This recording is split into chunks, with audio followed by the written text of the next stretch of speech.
Hello everybody, welcome back to another race review video. Today we're going to be going over the races on September 12th in the midget at Agassiz. So if you've been following my social media, stick around, you already know how this race goes. But I'm going to go a little bit more into detail on it, because I have the time, it's a video. So we made the decision to go to this race, on the trip home from Edmonton the last time.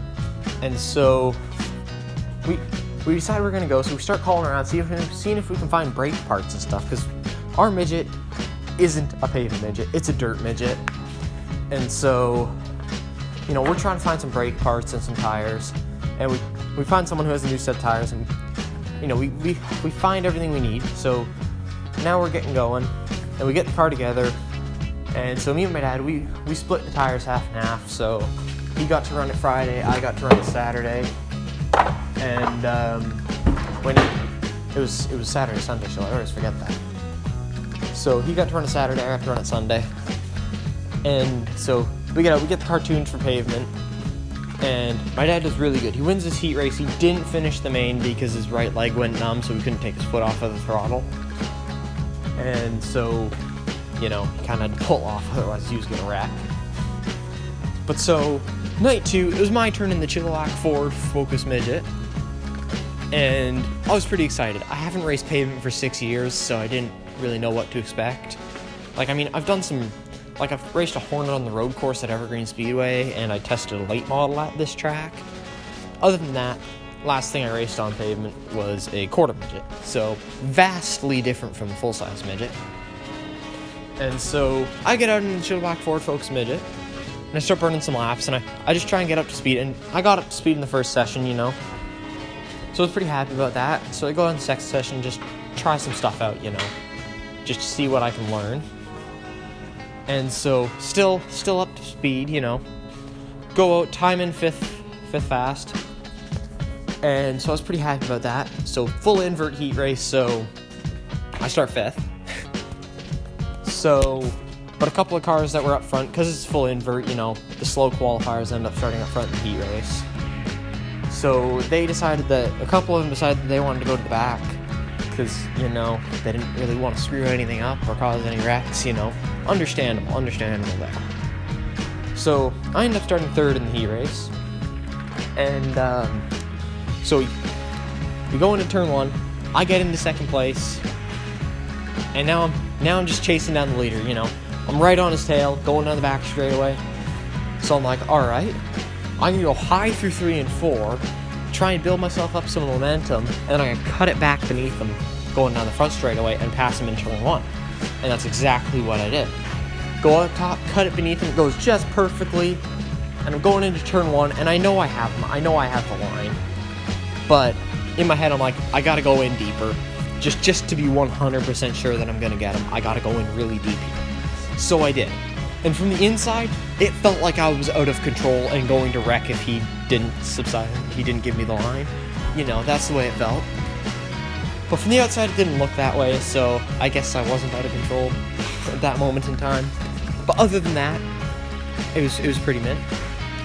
And so I get going, now I'm in the lead, and now I'm just trying to run away from everybody else, I'm just trying to get out in front as far as I can. And so, little did I know, they were on my tail the whole race.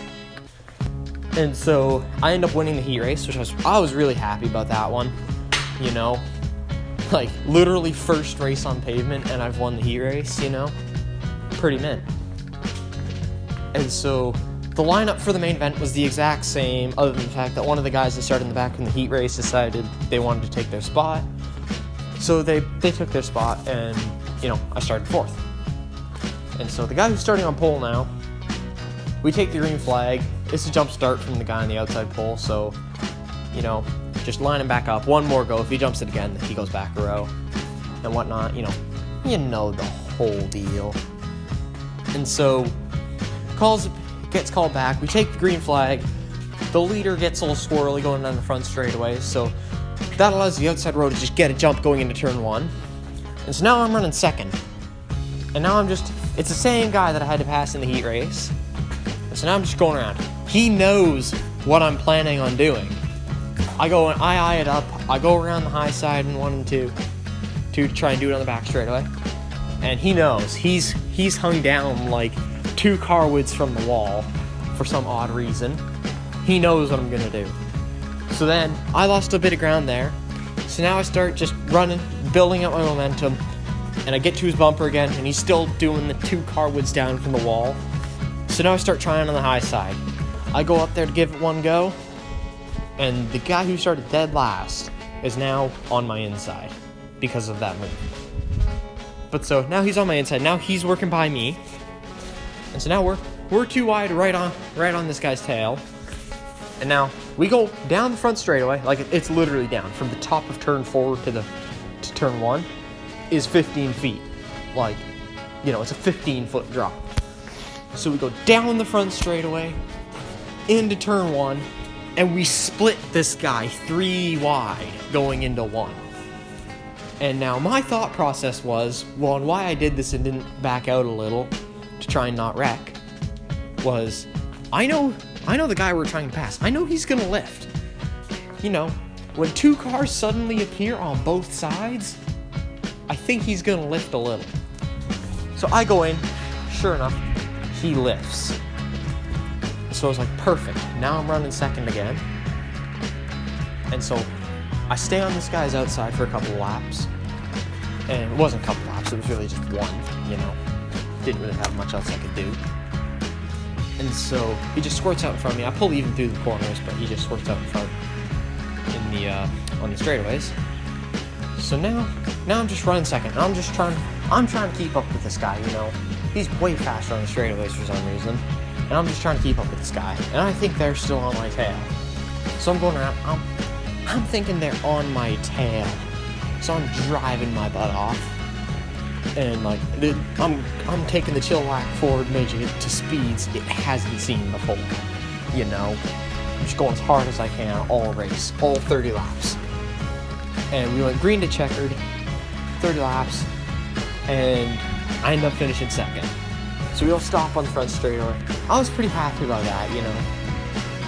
It's a nice end to a very dismal year, considering, you know, we won the championship at Deming last year, and now we can barely get the car to run.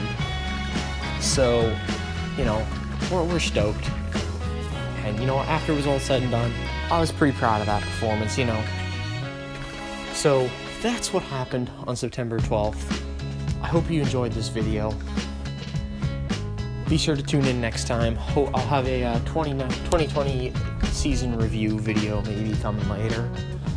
In the meantime, I'd like to thank the crew of Ray Jones, my mom, my dad, just everybody that helped out, you know. I'd like to thank the Globes, because, you know, we wouldn't have been on the track if it weren't for them lending us their front brakes. So, you know, I just like to thank everybody. Chilliwack Ford, Company 22, Kershaw Performance Engines, Marshall Motorsports, Moorman Small Engine Specialists, just everybody, you know. You know, wouldn't have been possible without all y'all's. So, with that, I'm going to sign off. I hope you enjoyed the video, and I'll see you next time.